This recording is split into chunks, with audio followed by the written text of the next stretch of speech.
Hello students, welcome to YouTube channel physics with Vikalp Sharma. कल हम लोगों ने डायमेंशंस निकालना सीखा था डिफरेंट फिजिकल क्वांटिटीज की।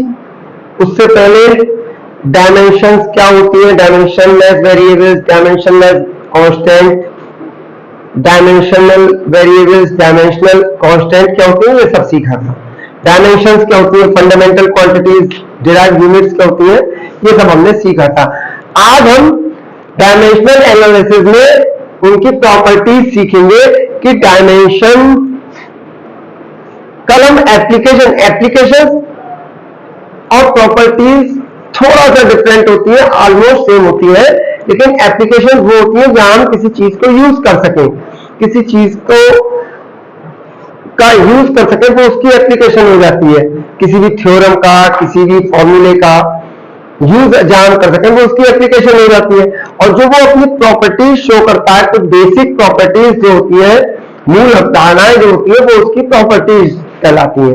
तो आज हम डायमेंशनल एनालिसिस की प्रॉपर्टीज देखते हैं। ठीक है, ये मैंने इसलिए लिख दिया है कि लिखते समय वीडियो ज्यादा लंबी ना हो जाए, आप लोगों का टाइम ना खराब हो लिखने में, तो पहले से लिख दिया है। वन बाय वन हम आप इसको समझेंगे और उसके बाद इस पे कल से न्यूमेरिकल भी होंगे। जब कल प्रॉपर्टीज और समझा दूंगा, तीन प्रॉपर्टीज है मेनली, क्योंकि एक इसी में आ गई, वो कल एप्लीकेशन समझा दूंगा। प्रॉपर्टीज ये हो गई, एक एप्लीकेशन, प्रॉपर्टी सेम ही है एक तरीके से ये वाली। तो ये करने के बाद तीन एप्लीकेशन कल पढ़ेंगे, उसके बाद से इस पे सवाल करने शुरू करेंगे, और इस चैप्टर में ज्यादा कुछ खास है नहीं। तो पहली प्रॉपर्टी है, only those physical quantities can be added और subtracted whose dimension are same या इक्वल। कहने का मतलब क्या है,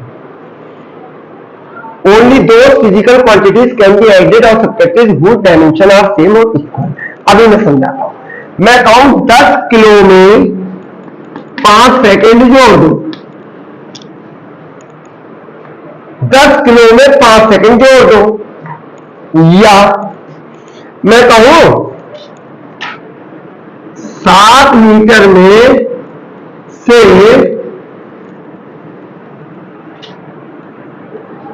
2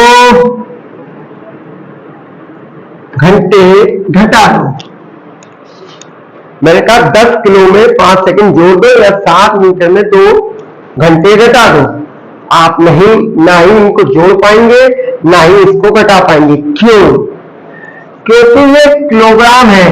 ये किसकी डायमेंशन है, मतलब यूनिट किलोग्राम है।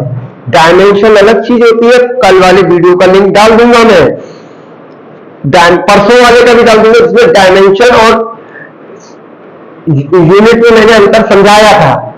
ठीक है, परसों वाले का भी मैं डिस्क्रिप्शन बॉक्स में लिंक डाल दूंगा, कल वाली वीडियो का भी डिस्क्रिप्शन बॉक्स में लिंक डाल दूंगा, जिससे आपको ये बेहतर तरीके से समझ में आएगा। अगर वो नहीं आता है तो आप यहाँ कंफ्यूज होंगे, पहले वो वीडियो देख लीजिएगा। अगर आपको आता है तो ये बात मेरी आसानी से समझ में आएगी। 10 किलो, ये किलो हटा दो, किलो तो यूनिट है। ये मास किसी चीज का वजन, एक तरीके से मास है। और 5 सेकंड यानी टाइम है। तो मास में टाइम हम कैसे जोड़ देंगे भाई? 10 किलो, कोई चीज 10 किलो आम है, उसमें 5 सेकंड टाइम कैसे जोड़ देंगे? 10 किलो आम है, यानी किलो मास दिखा रहा है, किलोग्राम जो यूनिट है वो मास को शो कर रही है, और सेकंड जो है वो टाइम को शो कर रहा है। यानी किलोग्राम यानी मास की यूनिट m होती है और टाइम की यूनिट t होती है। तो ये दोनों अलग हो गई ना। ये मास है, किलोग्राम मास दिखा रहा है, और सेकंड टाइम दिखा रहा है।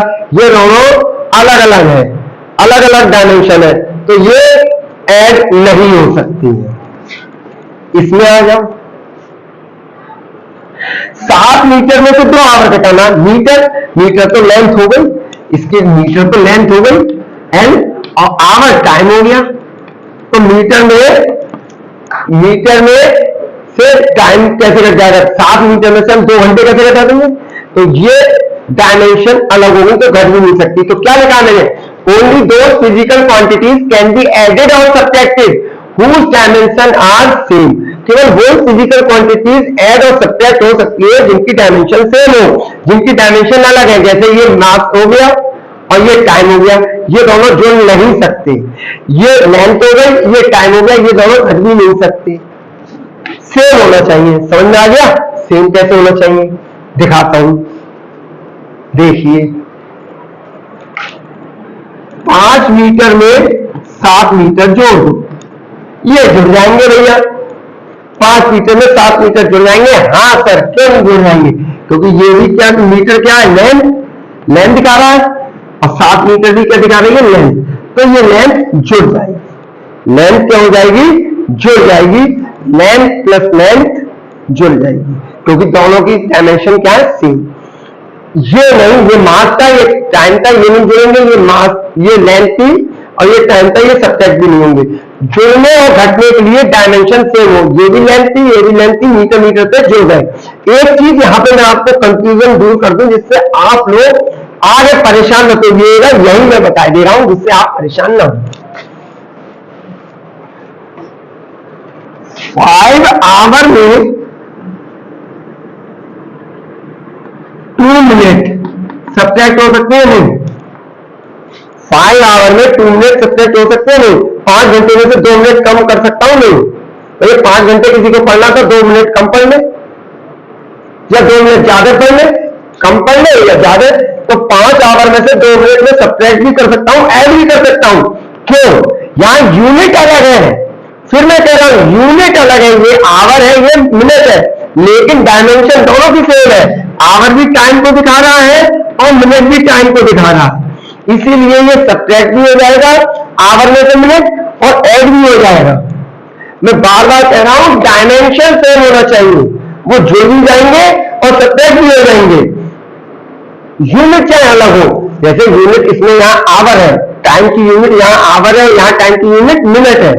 और आगे और लिख लूं, इस 2 सेकेंड घटाना भी होता, तो ये दोनों जुड़ भी जाएंगे, इसमें से ये घट भी जाएगा। जबकि यूनिट सब अलग है, ये आवर है, ये मिनट है और ये सेकंड है, लेकिन ये जुड़ भी जाएंगे और घट भी जाएंगे। तो ये भी टाइम है, ये भी टाइम है और ये भी टाइम है। अगर डायमेंशन सेम है, सबकी डायमेंशन सेम है, तो वो ऐड भी हो जाएंगे और सब्ट्रैक्ट भी हो जाएंगे। यूनिट चाहे अलग हो, यूनिट से कोई फर्क नहीं पड़ रहा है। 7 किलो में 5 ग्राम घट भी जाएगा और जुड़ भी जाएगा, क्योंकि किलोग्राम भी मास दिखा रहा है और ग्राम भी मास दिखा रहा है। वो बात अलग है, यूनिट इनकी अलग है। घट भी जाएगा और जुड़ भी जाएगा। लेकिन 7 किलो में 5 आवर ना जुड़ेगा ना घटेगा, क्योंकि ये मास है और ये टाइम।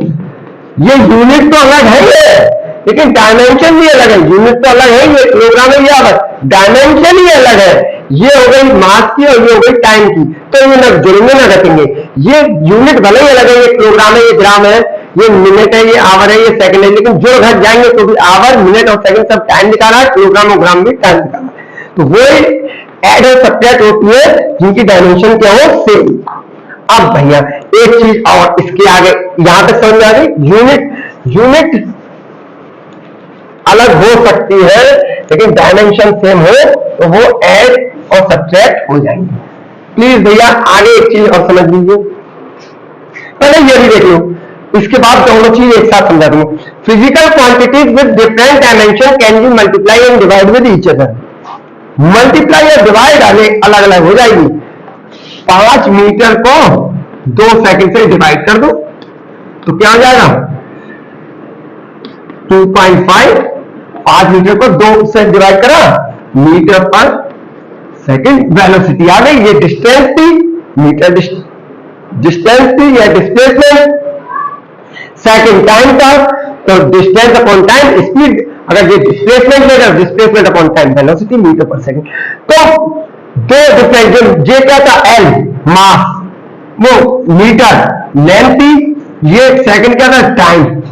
तो ये ऐड नहीं हो पाते। 5 मीटर में 2 सेकंड ना तो सब्ट्रैक्ट हो पाते ना ऐड, क्योंकि ये लेंथ थी और ये टाइम था। अभी पीछे यही बताया पहली प्रॉपर्टी, ना सब्ट्रैक्ट होते ना ऐड, क्योंकि ये लेंथ है और ये टाइम है, लेकिन डिवाइड और मल्टीप्लाई हो सकते हैं, डिवाइड और मल्टीप्लाई हो सकते हैं।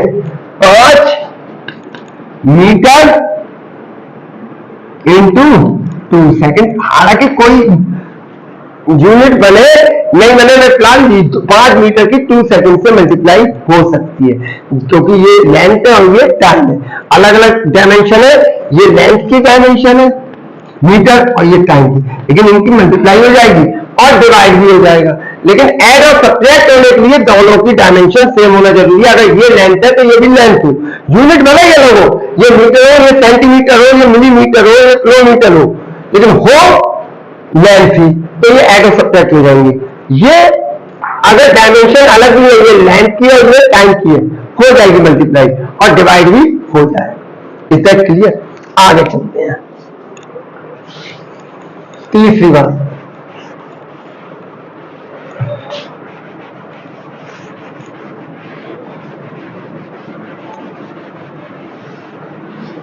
जो तीसरी सबसे बड़ी बात मैं ये बता रहा था, 15 मीटर में 2 सेंटीमीटर जोड़ा, ठीक है, जुड़ जाएंगे। ये भी लेंथ है और ये भी लेंथ है, ठीक है, मीटर लेंथ दिखा रहा है, सेंटीमीटर भी लेंथ दिखा रहा है, और 5 मिलीमीटर, ये माइनस करना, मानो 5 मीटर में 2 सेंटीमीटर जोड़कर 5 मिलीमीटर सब्ट्रैक्ट करना, तो ये सब्ट्रैक्ट भी हो जाएगा, क्योंकि मिलीमीटर भी क्या है, लेंथ। हालांकि यूनिट सब अलग है, ये मीटर है, ये सेंटीमीटर है, ये मिलीमीटर, लेकिन सब दिखा क्या रहे, लेंथ, मीटर सेंटीमीटर मिलीमीटर, तो ये ऐड कर सकते हैं। तो भैया जो आंसर आएगा वो एल ही आएगा, क्योंकि हम डायमेंशन पढ़ रहे हैं, उसकी वैल्यू नहीं पढ़ रहे हैं हम।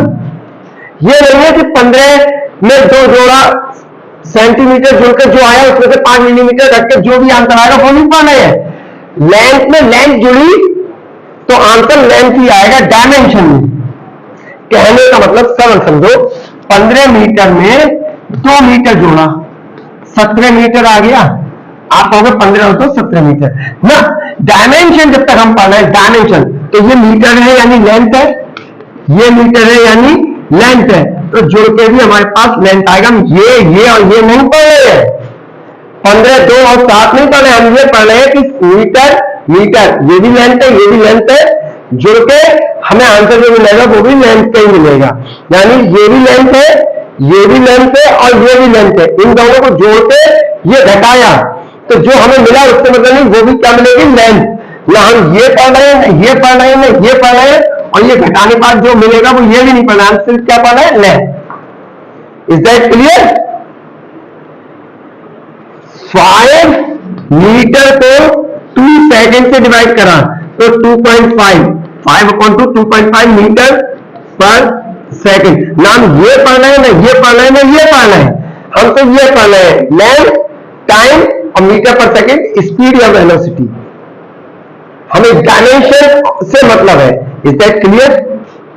अब जब मैं सवाल कराऊं तब आप मत कहना सर लेंथ प्लस लेंथ, कई जगह ऐसा आएगा एल प्लस एल, तो आप ये मत कहना सर 2L के लिए लिख रहे हैं, 1L और 1L 2L। हम ये पढ़ ही नहीं है, या तो सकता है 10 हो या 2 हो, या 10 हो और ये 2 हो, 10 हो तो 12, ना हम 10 पढ़ रहे हैं, ना 2 पढ़ रहे हैं, ना 12 पढ़ रहे हैं। एल प्लस एल क्या रहेगा, एल, और फिर एल माइनस एल, तो L.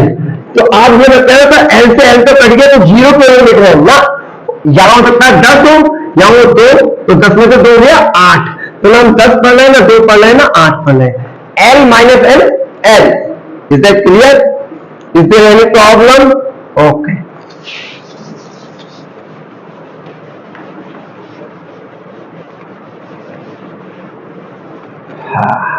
yeah. Any formula will be dimensionally correct if dimension of LHS is equal to dimension of RHS.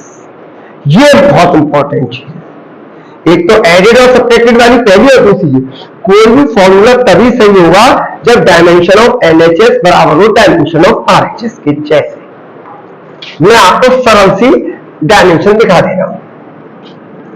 जैसे मैं किसी ने कहा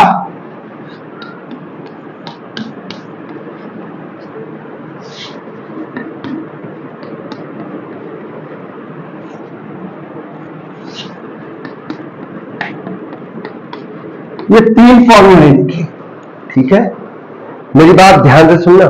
ये 3 फॉर्मूले है, work is equal to force upon displacement, work is equal to force into displacement, work is equal to force into displacement का square. अब हम देखते हैं इस वाले फॉर्मूले में डायमेंशन ऑफ एलएचएस, ये कल मैंने कराई है, मैं डाल दूंगा लिंक वीडियो के डिस्क्रिप्शन बॉक्स में, आप लोगों को आनी चाहिए। वर्क की डायमेंशन क्या होती है, ml square T minus 2।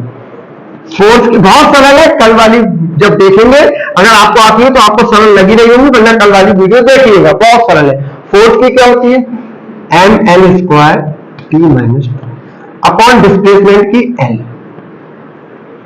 l पे पावर कितनी है 1 से 1 कट गई तो 1, भाई l पे 2 थी, ये 1 थी, 1 से 1 कट गई 1 थी, तो कितनी आई यहाँ ml टी माइनस 2। यहां देखो n पे पावर कितनी है 1, यहां भी n पे पावर कितनी है 1, यहां पे l पे पावर कितनी है 2, यहां पे l पे पावर कितनी है 1, तो ये फॉर्मूला गलत हो गया। डायमेंशन सेम होनी चाहिए, m पे जितनी पावर हो उतनी आओ, l पे जितनी पावर हो उतनी आओ, t पे जितनी पावर हो उतनी आओ, कब ये फॉर्मूला सही होगा, any formula will be dimensionally correct. Dimension के हिसाब से तभी करेक्ट हुआ जब डायमेंशन ऑफ एलएचएस बराबर होती डायमेंशन ऑफ आरएचएस। तो यानी ये फॉर्मूला क्या है, गलत।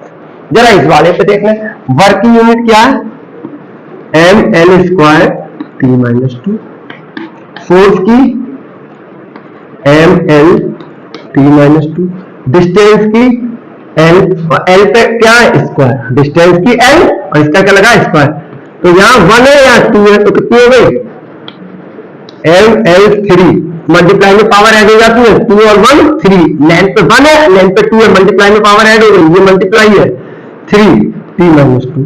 जरा देखो यहाँ m पे पावर कितनी है 1, आरएचएस में l पे पावर m पे कितनी है 1, एलएचएस में l पे पावर कितनी है 2, एलएचएस में l पे पावर कितनी है 3, गलत हो गया, क्योंकि पावर जहां गलत हो जाए m l और t पे उतनी पावर एलएचएस में हो जितनी आरएचएस में हो, अगर जरा सी भी डिफरेंस है तो फॉर्मूला डायमेंशनली इनकरेक्ट है, ये भी गलत हो गया।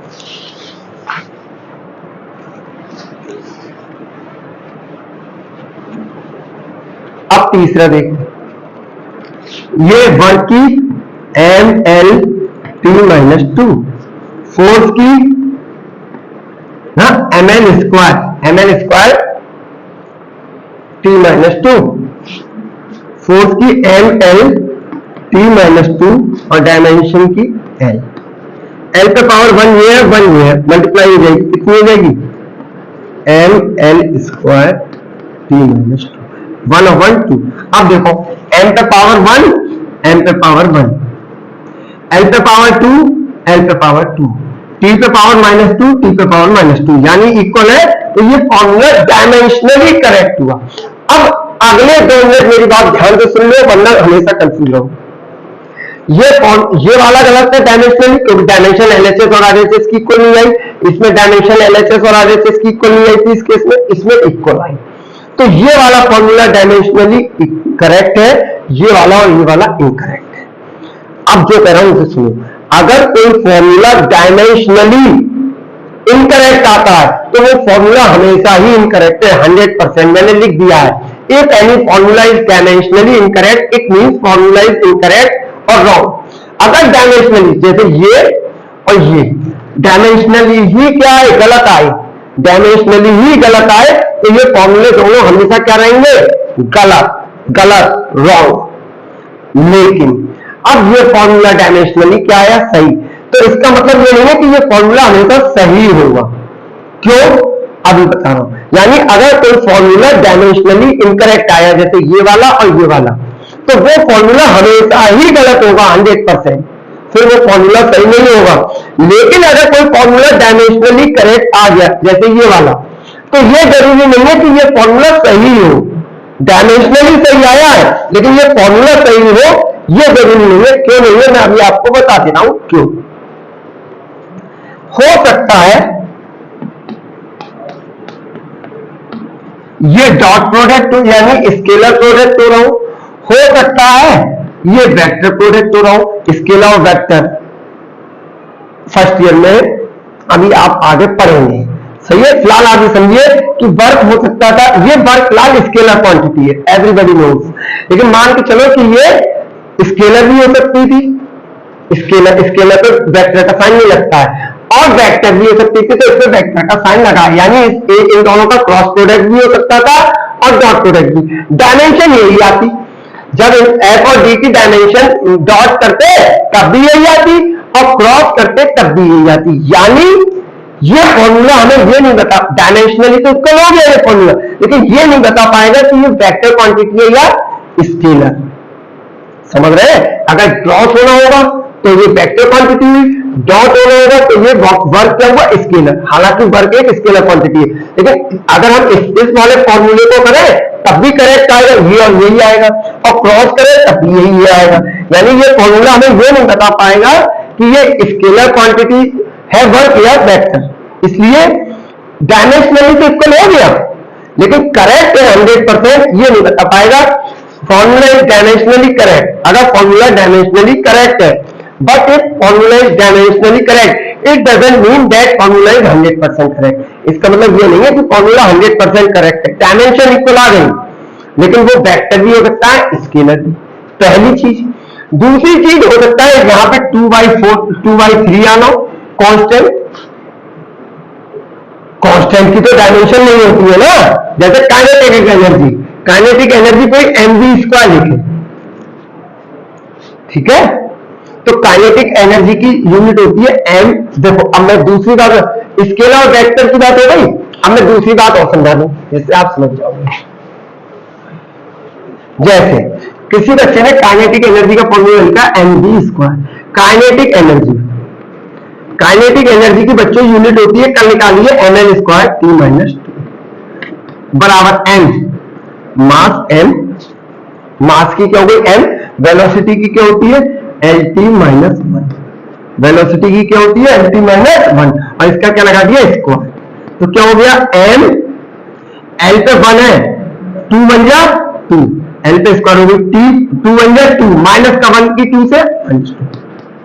देखो बच्चों, काइनेटिक एनर्जी की आई ml²t-2, और आरएचएस में जो फॉर्मूला mv², उसकी क्या आई ml²t-2। यहाँ n पे पावर 1, यहाँ n पे पावर 1, यहाँ n पे पावर 2, यहाँ n पे पावर 2, यहाँ t पे पावर -2, यहाँ t पे पावर -2।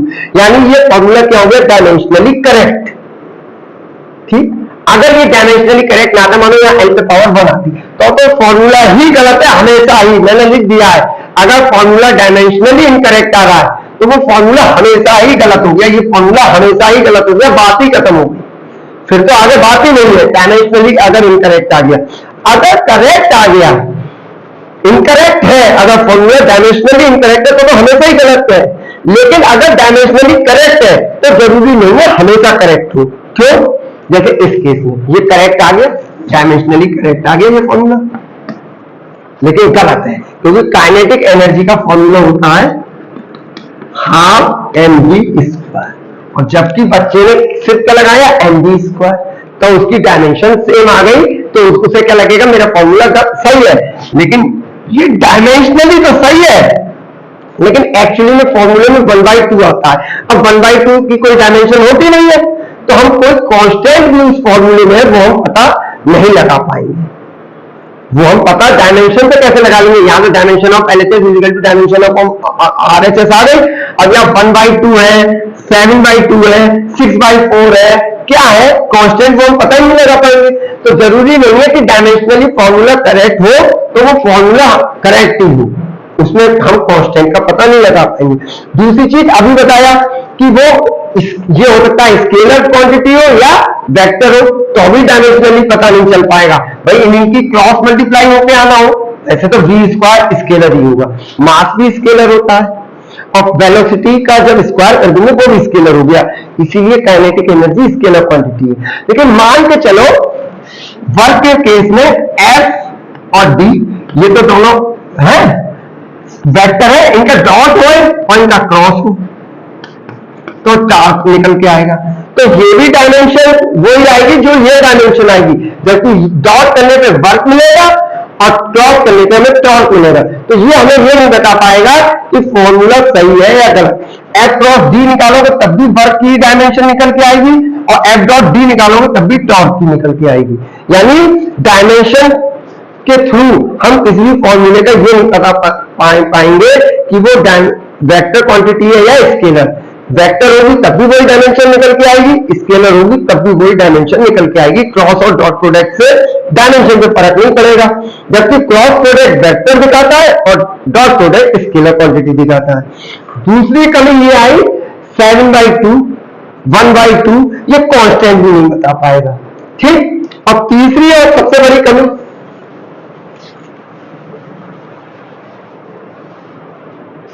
जैसे x इजिकल टू यूटी लिखो, तुम एक फॉर्मूला कल कराऊंगा, x is equal to half a t square लिखो और पूरा फॉर्मूला लिखो x is equal to u t plus half a t square.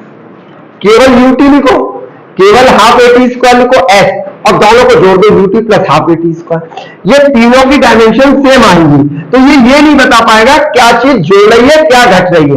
मतलब यूटी पे ही तुम जोड़ दोगे तुम कहोगे डायमेंशनली सही है, हाफ एटी स्क्वायर पे भी तुम कहोगे कि ये सही है। भाई इसकी डायमेंशन भी वही आएगी, इसकी भी वही आएगी, और इसकी प्लस इसकी भी वही आएगी। तो तुम्हें ये नहीं पता चल पाएगा डायमेंशन में कब जोड़ना है कब घटाना है। तुम्हें तो ये भी सही लगेगा, ये भी सही लगेगा, और ये पूरा भी सही लगेगा, जबकि ये भी सही है, ये भी सही है, और ये भी सही है। लेकिन तुम ये कभी प्रूव नहीं कर पाओगे, ये वाला कभी प्रूव नहीं कर पाओगे डायमेंशनली। तो हमें तीन परेशानी मेजर आती है। अगर फॉर्मूला कोई डायमेंशनली इनकरेक्ट है तो वो हमेशा ही इनकरेक्ट हो गया, उसका आगे बात ही खत्म करनी बंद कर दी। लेकिन अगर कोई फॉर्मूला डायमेंशनली करेक्ट आ गया तो ये उस बात की शर्त नहीं है कि वो हमेशा करेक्ट ही हो, क्योंकि वो एक पहला स्केलर और वेक्टर नहीं बता पाएगा हमें कि वो क्वांटिटी स्केलर है या वेक्टर। दूसरा कांस्टेंट जैसे काइनेटिक एनर्जी के केस में 1/2 आना था वो नहीं बता पाएगा। तीसरा क्या ऐड होना है और क्या सब्ट्रैक्ट होना है, वो पूरा फॉर्मूला पूरा बन जाए ये नहीं बता पाएगा। Is that clear? कल जब सवाल करेंगे और अच्छे से समझ में आएगा, और अच्छे से समझ में आएगा। फिलहाल ये वाली बात दोनों याद रखेंगे।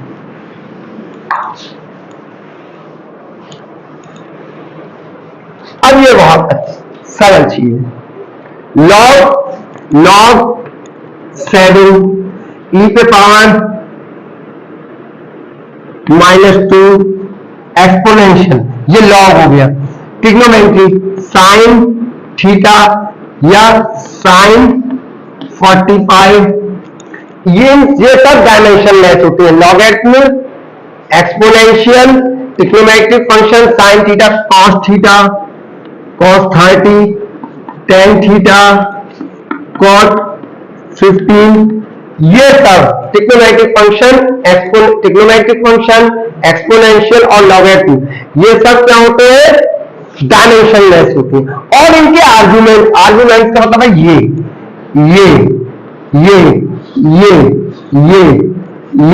ये सब डायमेंशन लेस होते हैं। भाई 7 प्योर नंबर है, नंबर की कांस्टेंट की कोई यूनिट नहीं होती है। 2 नंबर है, 30 एक नंबर है, 15 एक नंबर है, थीटा है, ये theta 10 degree, 20 degree, 50 degree, 100 degree, 200 degree कुछ तो होगा। तो 100, 200, 10, 20 इनकी कोई यूनिट वो डायमेंशन नहीं होती है। तो लॉग पे एक्सपोनेंशियल और ट्रिग्नोमेट्रिक फंक्शन की कोई भी डायमेंशन नहीं होती है। भाई cos 30 जैसे tan 45 में, tan 45 कितना आया 1, तो tan 45 एक प्योर नंबर ही तो आया 1, तो प्योर नंबर की कोई डायमेंशन नहीं होती है। और इसका आर्गुमेंट होता है, ये आर्गुमेंट कहलाते हैं। जैसे log के आगे 7 लिखा ये आर्गुमेंट है, tan के आगे 45 लिखा है ये आर्गुमेंट है। तो इन आर्गुमेंट की भी कोई डायमेंशन नहीं है। भाई 45 की क्या डायमेंशन होगी, ये तो प्योर नंबर है। 7 की क्या डायमेंशन होगी, ये तो प्योर नंबर है। log 2 कितना होता है 0.3010, तो log 2 की भी कोई डायमेंशन नहीं होगी, तो भी ये क्या है प्योर नंबर। पूरे log 2 की कोई भी डायमेंशन नहीं होगी क्योंकि ये प्योर नंबर है। प्योर नंबर कांस्टेंट होते हैं, कांस्टेंट की कोई डायमेंशन नहीं होती है। ये एक नंबर ही तो है 0.3010। अच्छा ये आर्गुमेंट कहलाता है, log के संग जो लिखा है वो आर्गुमेंट, ये भी एक प्योर नंबर है यानी कांस्टेंट है, इसकी भी कोई डायमेंशन नहीं होती। यानी log 2 की भी कोई डायमेंशन नहीं होगी और केवल 2 आर्ग्यूमेंट, लॉग का आर्ग्यूमेंट 2 कहलाएगा, उसकी भी कोई यूनिट नहीं होगी, यानी log x की भी कोई यूनिट नहीं होगी और केवल x की भी नहीं होगी, तो log x की और उसके आर्ग्यूमेंट x की भी कोई यूनिट नहीं होगी। ऐसे ही a की पावर x की भी कोई यूनिट पूरे की नहीं होगी, ये प्योर नंबर होगा, और केवल x की भी कोई यूनिट नहीं होगी क्योंकि ये भी एक प्योर नंबर होगा, जैसे यहाँ x का कम -2 कर। Is that clear? ऐसे साइन थीटा के केस में बता दिया। tan 45 1 आया, ये प्योर नंबर है, इसकी कोई यूनिट नहीं, 45 भी एक प्योर नंबर है, tan थीटा, थीटा का कम 45 पता है थीटा, तो ये भी एक प्योर नंबर है, इसकी भी कोई यूनिट नहीं होगी, ये आर्गुमेंट कहलाता है, ये पूरी वैल्यू। तो ना तो लॉग ट्रिग्नोमेट्रिक फंक्शन और एक्सपोनेंशियल की कोई डायमेंशन होती है, डायमेंशन लेस होते हैं, और उनकी आर्ग्यूमेंट्स की भी कोई नहीं होती है, क्योंकि वो सब क्या होती है, प्योर नंबर। अब बस 2 मिनट का काम रह गया, आज का काम खत्म। पहला, एंगल और सॉलिड एंगल। एंगल और सॉलिड एंगल की यूनिट तो होती है, लेकिन उनकी डायमेंशन नहीं होती है। कल मैंने बताया था, एंगल की यूनिट क्या होती है, डिग्री या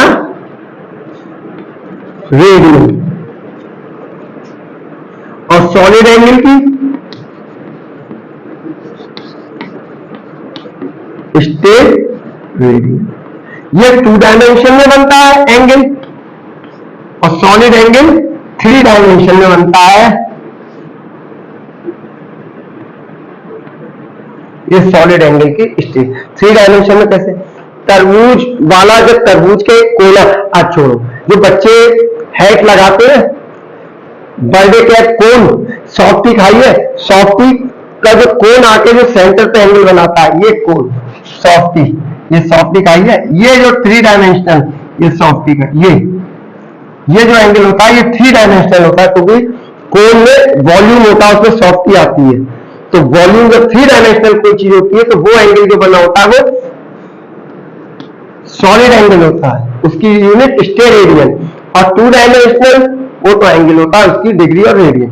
तो एंगल और सॉलिड एंगल की यूनिट तो होती है, लेकिन डायमेंशन नहीं होती है। लास्ट चीज, और फिर कल से